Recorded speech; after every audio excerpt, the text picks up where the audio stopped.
दोस्तों आज के इस वीडियो में हम देखने वाले हैं महाराजा सुहेल देव यूनिवर्सिटी यानी कि एमएसडीयू के BSc third year 6 semester botany का सेकंड पेपर, जिसका टाइटल है इकोलॉजी एंड इन्वायरमेंट। और ये जो पेपर है ये पेपर हाल ही में अप्रैल 2025 में कंप्लीट हुआ है। तो जिन स्टूडेंट के एग्ज़ाम हो रहे हैं या फिर होने वाले हैं उनके लिए ये पेपर बहुत ही इम्पॉर्टेंट होने वाला है। तो इस पेपर में हम देखेंगे कि किस तरह के क्वेश्चन एग्ज़ाम में पूछे गए थे, क्वेश्चन का पैटर्न क्या था और सभी क्वेश्चन के आंसर भी मैं आपको प्रोवाइड कराऊंगा।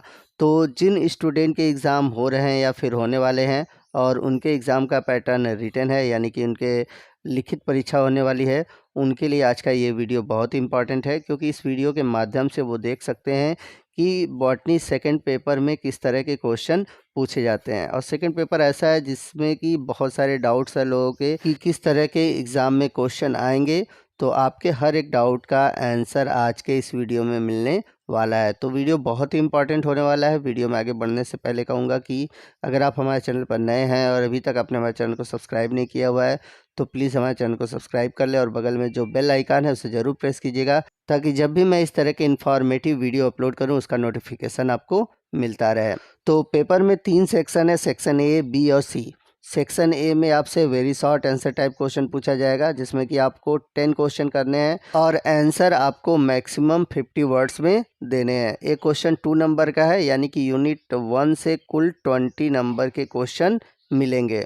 तो चलते हैं पहले क्वेश्चन की ओर। पहला क्वेश्चन है, name any one wetland of India which is listed Ramsar site, यानी कि भारत के किसी एक वेटलैंड का नाम बताइए जो रामासर साइट की सूची में शामिल हो। आपको बता दें कि भारत में फरवरी 2025 तक कुल 89 रामासर साइट थे। अब उनमें से किसी एक का नाम आपको बताना है। तो मैं उत्तर प्रदेश के कुछ रामासर साइट के नाम बताऊंगा, क्योंकि अगर आप उत्तर प्रदेश से हैं तो आपको उत्तर प्रदेश से रिलेटेड रामासर साइट के नाम याद करने चाहिए। तो उत्तर प्रदेश में कुल 10 वेटलैंड यानी कि रामासर साइट है, जिसमें से पहला है बखीरा सेंचुरीज, दूसरा है हैदरपुर वेटलैंड, तीसरा है नवाबगंज बर्ड सेंचुरीज, चौथा है पार्वती अर्गा बर्ड सेंचुरीज, पांचवा है समन बर्ड सेंचुरीज, छठा है समसपुर बर्ड सेंचुरीज, उसके बाद है सांडी बर्ड सेंचुरीज, अगला है सरसरी नावर झील, उसके बाद है सुर सरोवर और 10वां है अपर गंगा रिवर।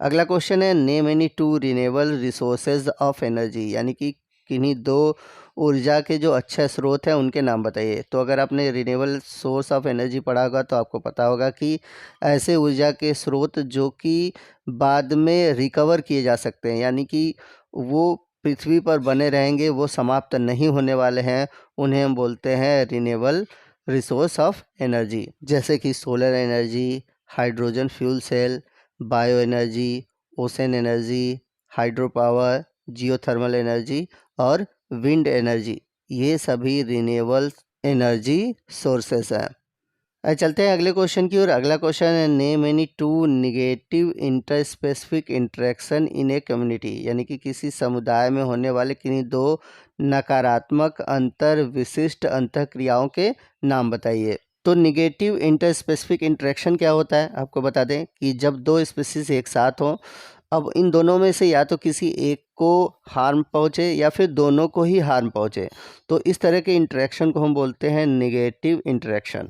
तो अब निगेटिव इंटरेक्शन के कई सारे उदाहरण हैं, जैसे कि है प्रीडेशन, पैरासिटिज्म, कंपटीशन, एमेनिसिलिज्म। जैसे अगर हम बात करें प्रीडेशन की, प्रीडेशन का मतलब क्या है, शिकार करना। तो इसमें क्या होता है कि एक जीव दूसरे को मारकर खाता है, ठीक है।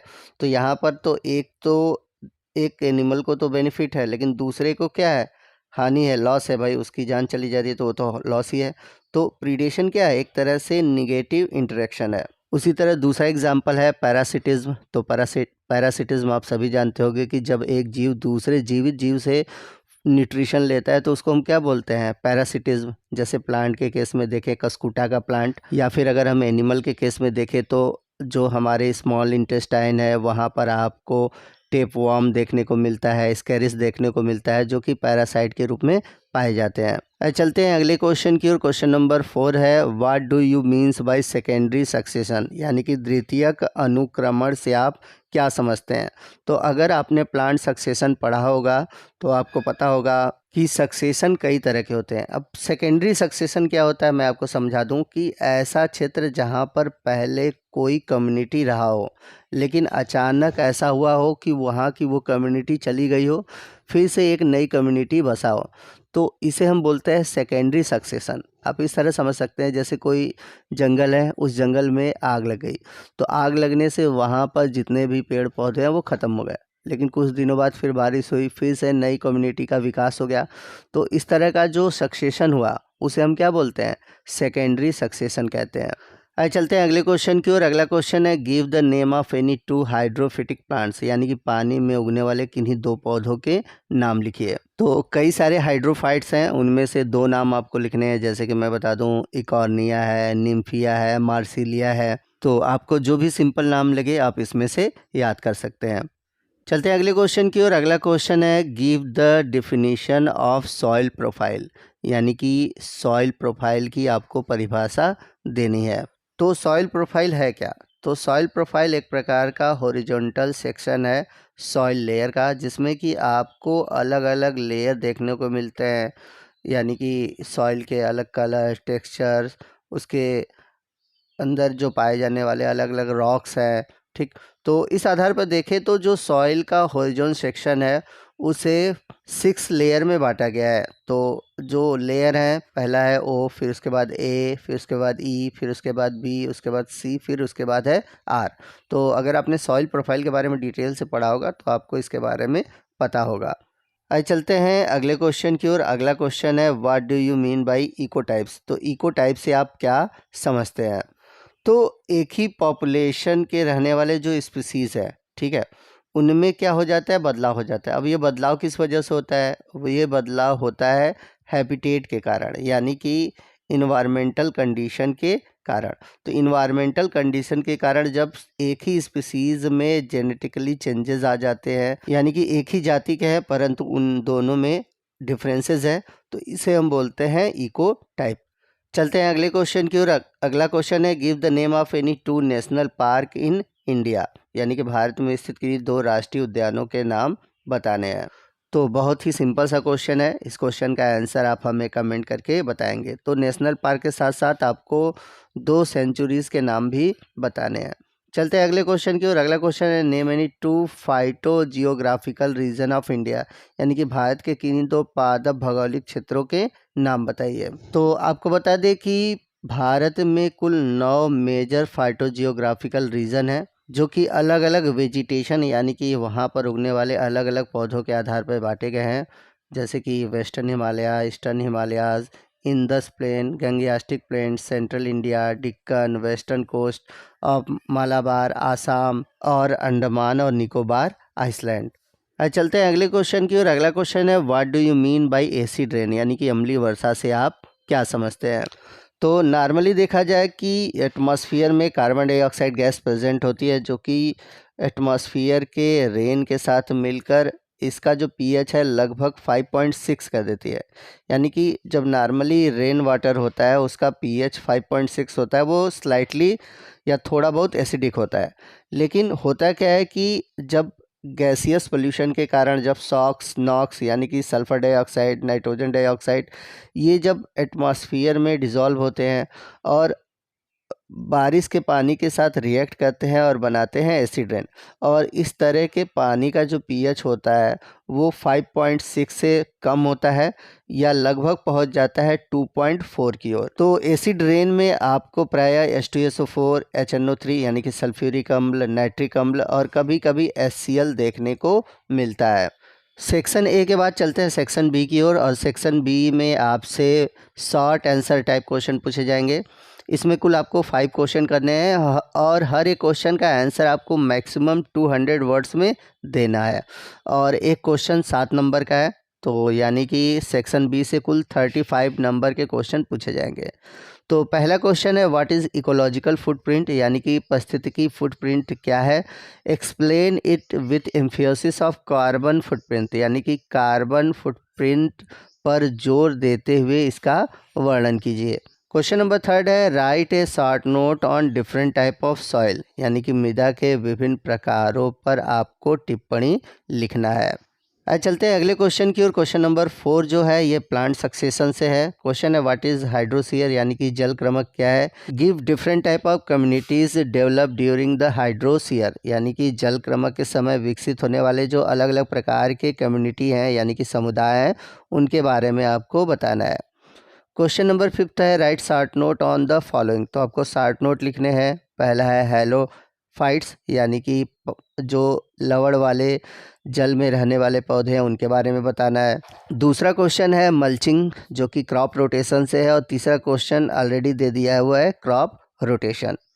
क्वेश्चन नंबर 6 है what do you mean by in situ conservation of biodiversity, give different methods of in situ conservation, यानी कि जैव विविधता के संरक्षण के लिए जो यथास्थान है उसे आप क्या समझते हैं और इसके अलग अलग प्रकारों के बारे में आपको बताना है। चलते हैं क्वेश्चन नंबर 7 की ओर। गिव द डिफरेंस बिटवीन, आपको अंतर बताने हैं। पहला है renewable and non renewable resources, दूसरा है आइटोजेनिक और एलोजेनिक इकोलॉजिकल सक्सेशन, तीसरा है एपीफाइट्स और पैरासाइट्स। क्वेश्चन नंबर 8 भी आपको शॉर्ट नोट टाइप का है, जिसमें कि पहला है इंसिनरेशन यानी कि भस्मीकरण, दूसरा है पायरोलाइसिस यानी कि ताप विघटन, और लास्ट है सैनिटरी लैंड फिलिंग, यानी कि सैनिटरी लैंड फिलिंग है क्या। अगला क्वेश्चन है what do you mean by the following, निम्नलिखित में से आप क्या समझते हैं। पहला है ग्लोबल वार्मिंग, दूसरा है एसिड रेन और तीसरा है ओजोन लेयर डिप्लीशन। अब देखिए एसिड रेन के बारे में 2 बार क्वेश्चन पूछा हुआ है। अब इसके बाद है सेक्शन सी। सेक्शन सी से लॉन्ग आंसर टाइप क्वेश्चन पूछे जाएंगे और इसमें आपको कोई 2 ही क्वेश्चन करना है और हर एक क्वेश्चन का आंसर आपको मैक्सिमम 500 वर्ड्स में देने हैं। एक क्वेश्चन 10 नंबर का है, यानी कि आपको 20 नंबर के क्वेश्चन का आंसर देना है सेक्शन सी से। तो चलते हैं क्वेश्चन की ओर। क्वेश्चन नंबर 10 है explain about different type of inter specific interaction, यानी कि विभिन्न प्रकार के अंतर्जातीय अंतःक्रियाओं का वर्णन कीजिए। तो पीछे हमने निगेटिव इंटरेक्शन के बारे में देखा था। क्वेश्चन नंबर 11 की ओर चलते हैं, जिसमें कि शॉर्ट नोट लिखने हैं। पहला है वेटलैंड, दूसरा है रामासर साइट, तो ये दोनों एक ही तरह का क्वेश्चन है। और तीसरा है कार्बन फुटप्रिंट, ये भी क्वेश्चन पीछे रिपीट किया गया था। तो मतलब तीनों क्वेश्चन रिपीटेड क्वेश्चन है एक ही पेपर में। चलते हैं क्वेश्चन नंबर 12 की ओर। क्वेश्चन नंबर 12 है एक्सप्लेन अबाउट सॉइल प्रोफाइल, तो सॉइल प्रोफाइल के बारे में आपको एक्सप्लेन करना है और एक्सप्लेन करने के साथ साथ उसका जो क्लियर इमेज है वो भी बनाना है। क्वेश्चन नंबर 13 है शॉर्ट नोट, जिसमें कि हॉट स्पॉट, इकोलॉजिकल नीच, इसके अलावा भारत में पाए जाने वाले जो इंडेंजर्ड प्लांट है उनके बारे में लिखना है और रेड डाटा बुक के बारे में लिखना है। तो दोस्तों ये था 2025 का MSDU यानी कि महाराजा सुहेलदेव यूनिवर्सिटी का पेपर। तो आपको आज का ये वीडियो कैसा लगा कमेंट करके ज़रूर बताइएगा। वीडियो अच्छा लगा हो तो प्लीज़ वीडियो को लाइक करिएगा, अपने दोस्तों में शेयर कीजिएगा और कोई भी डाउट है आप हमसे कमेंट करके पूछ सकते हैं। तो मिलते हैं अगले वीडियो में अगले टॉपिक के साथ, तब तक के लिए जय हिंद, जय भारत।